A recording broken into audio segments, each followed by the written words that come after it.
Hi, beautiful and amazing people. Welcome to another episode of Conversations with Wanjiko. Chitako Wajiko wa karaoke. And today we're going to be talking about the things I wish, or rather a few things I wish I knew about adulting. Because adulting is, I'm not going to say it's a scam as much as, yes, it's a scam. Adulting is, wacha tu. Chatumwachie Mungu. Yeah.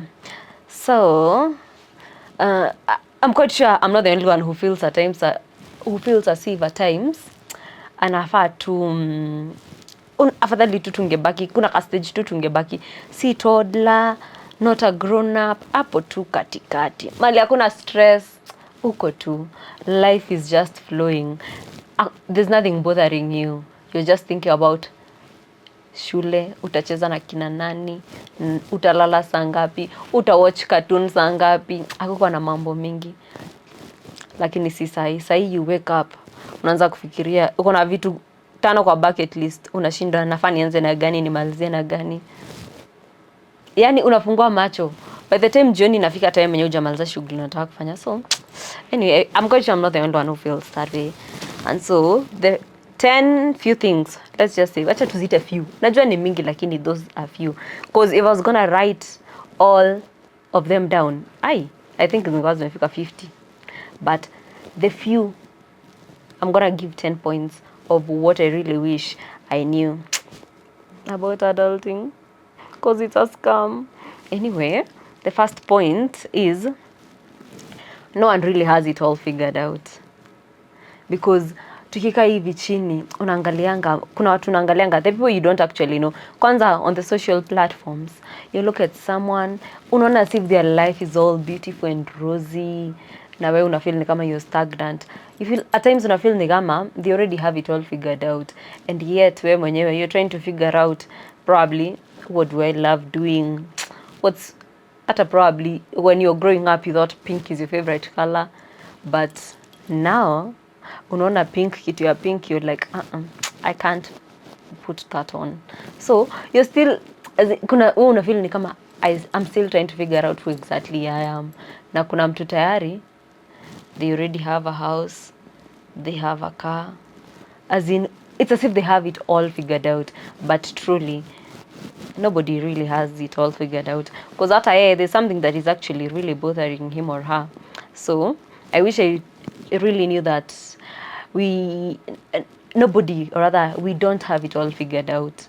Kutakuwa na ile once in a while you feel as if, oh, at least I have a hack for this, na utakuwa na ile time una feel, now what am I gonna do? It's as if I don't understand. It's as if I don't understand myself. So zingine una feel lost, and it's okay. The second thing I wish I knew is that rest is productive too, because at the end of the day, also at the end of the day, rest is so important, and taking that rest, you're also doing something. So anytime someone asks you ati, yani umesema hutatoka kwa nyumba, umesema tukae kwa nyumba, tell them that rest is important, and rest is also doing something. Because at times we tend to term resting as laziness, but is it actually really laziness? It's not. We really have to rest so that we can survive. We need resting for survival, and if we don't rest, burnout nayo ndo hiyo.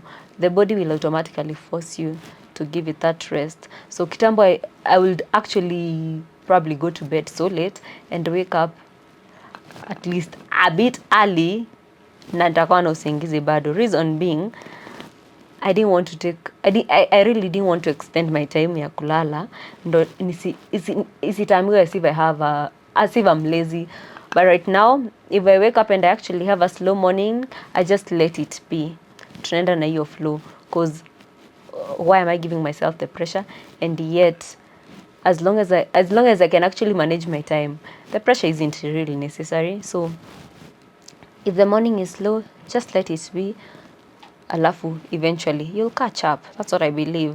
And also, point number 3, I wish I knew that friendships actually need effort, or rather take effort, because they won't just happen.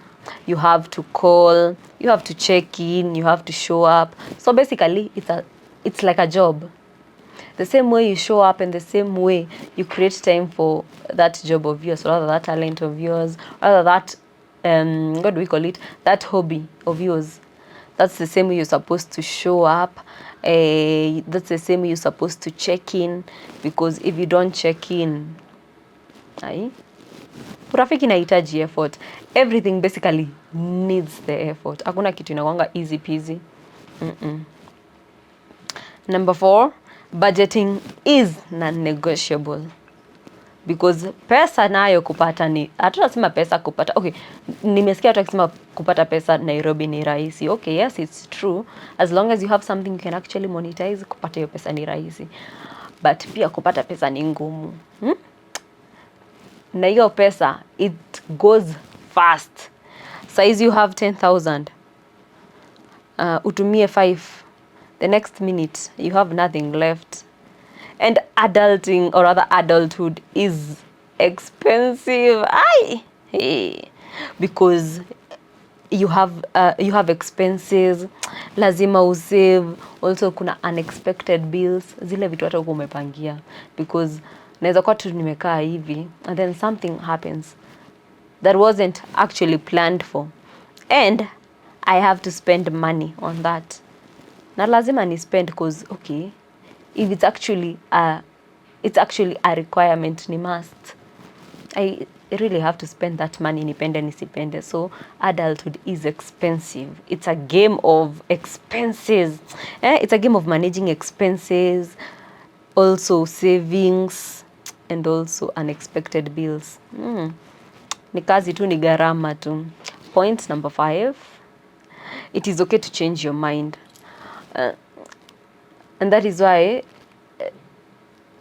nimerealize that kuna saa zingine, today I'm gonna sit here and someone is probably gonna ask me an opinion about something, and I'll give my opinion, and probably 1 month later, weeks later, you ask me the same question, and probably I'm gonna have a different opinion. I really don't think someone is supposed to crucify you for having a different opinion from the one you had. It's okay to change your mind. Naweza amka leo niseme I don't really think going to the gym is really important. And then the next time tupatane na wewe nikiwa gym, you're not supposed to tell me, say that tulisema going to the gym is not important. Ati that is not a healthy lifestyle, ni kujiforce. Hapana, I changed my mind. It's okay to change your mind. You can't always, and then at the end of the day, change also represents growth. Probably I had a different opinion today, and the next time I have another opinion, and it's okay. It's allowed. You're allowed to change your mind. You're allowed to change your stand on something. Number 6, you have to be your own advocate. Ikwe ni kazini, ikwe ni relationship wise, ama ikwe ni health wise. You must speak up for yourself, because nobody's gonna speak up for you. You know, when we were kids, in terms of health, ukipeleka wazazi wako walikuwa wanakuongelea cause mzazi akikupeleka hospitali, or rather your caregiver, your guardian ama parent was the one who was always talking, or rather speaking up, speaking for you, or rather speaking on your behalf. But right now, pale kazini, you have to speak up for yourself, because if you don't speak up for yourself, if it's getting exploited, you're gonna get exploited, because hakuna mtu atakuongelelea. So you have to be your own advocate. Speak up. If you feel oppressed, speak up. If you feel in a relationship, if you feel any, let it be friendship or some what do we call it, a romantic relationship, speak up for yourself. Ukifeel ni kama kuna mahali unafinyiliwa, as if karibu niseme kufinyiliwa as if ukifeel as if you're the only person making an effort, speak up. They'd rather say you're being petty, they'd rather say you're being dramatic, but speak up for yourself, because you're the only person who can advocate for yourself. Point number 7, romanticize, or rather romanticize those small stuffs that keep you sane. If it's having clean sheets, do that. If it's having a cup of tea, a cup of coffee, do that. If it's taking solo walks, do that. Because na economy kwanza, also the pressure that comes with adulting or the adulthood, you really have to do whatever works for you to be sane. These little things are the big things for you. So whether they're small to others, to you they're big, and do whatever works for you. If it's taking a nap, okay. If it's sleeping at 9 and waking up at 5, do that. Point number 8, you're not behind, you're on your own path. Because at the end of the day, comparison is the thief of joy. Now our paths are not always the same. There's someone who has a job by the time they're actually leaving, even before they leave college or campus. And there's someone who really has to sweat and actually work to get that job. So our journeys are not the same. Our journeys are so different. Our paths are different. Our paths are unique. And don't compare yourself with another person. Because nikikaa hivi nianze kuangalia, if I was gonna compare myself with my friends or rather with people I know, mtu atakuwa na depression. Because looking at photos your friends post, where they go hang out, how they're always on the road. Now where probably you're always just there. Probably you have a routine, ni amka, go run your errands, go do a few tasks, rudi nyumbani.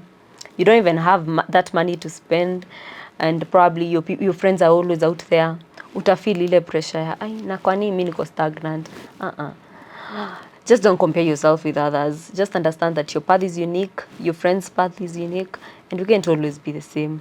As long as whatever is working for you is working, don't give yourself the pressure. Life is too short to give yourself pressure. Life is too short to compare yourself with other people too. Be easy. Point number 9, boundaries are a superpower. Because nobody deserves the access to it. Not nobody, but not everyone actually deserves the access to you, and do whatever it takes. Hata kama ni kudanganya watu huko, danganya watu. Aka ni kubadilisha namba, badilisha. Hata kama ni kujificha saa zingine, jifiche. Protect your peace unapologetically. Because at times, we just need that nini. You just need to be alone. You need to unwind. You need to sit alone and think about your life. Utulie tu. Enda hapo nje. Tandika masai shuka. Just sit there. Lie down. No pressure. Take your time. Take it easy. I'm actually executing it right now. Hivo. Tulia. Breathe in, breathe out. Journal. Take your time, yani tu. Hata kama if to you watching is gonna give you the peace, do that. If sleeping or rather taking a nap is gonna do that, then do it. We don't have something that works for us all. Kila mtu akona something that works for them. Kuna mwenye atateka nap, atamka akiwa sawa.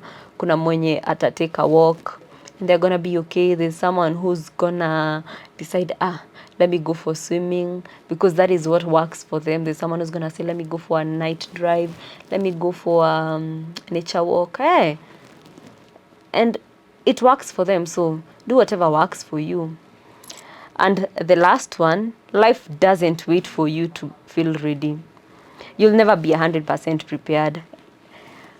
And ilifika point for me, ilifika point I actually had to take that advice, my own advice, that you're never gonna be ready. So whatever you have in mind, execute it, start it. Ukianza kusema, hapana, I'm not ready. Let me plan. You're gonna keep planning until when utafeel nika uko ready, and you're never gonna be ready. So whatever hiyo kitu umekuwa ukipostpone, hiyo kitu umekuwa ukiweka on hold, ati una plan, ati una postpone unangoja feel ready. Acha kusema ati unangoja ukue ready. do it right now. Kama ni ku mend that broken relationship, kama ni kutext huyo mdosi alikwambia, I'm gonna look for somewhere I can give you some I'm gonna look for somewhere where I can give you a job, mali utafanya hivi na hivi because I think you're skillful enough. Akakwambia you can reach out, ukasema I'm not gonna reach out, do it. Hiyo namba umekuwa ukisema utapiga, piga. Hiyo CV umekuwa ukisema utatuma, tuma. Lazima tujitume. And hakuna siku utakuwa 100% prepared. So just do it. And that is it, I think, for now. And as time goes by, I'm going to continue adding to the list of things I knew about adulthood, because they can't just be 10, of course. It's just that I have to keep it short, simple, and brief.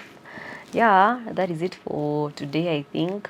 And this episode, kama kawaida, is being recorded at Genesis Homes, iko Kiambaa.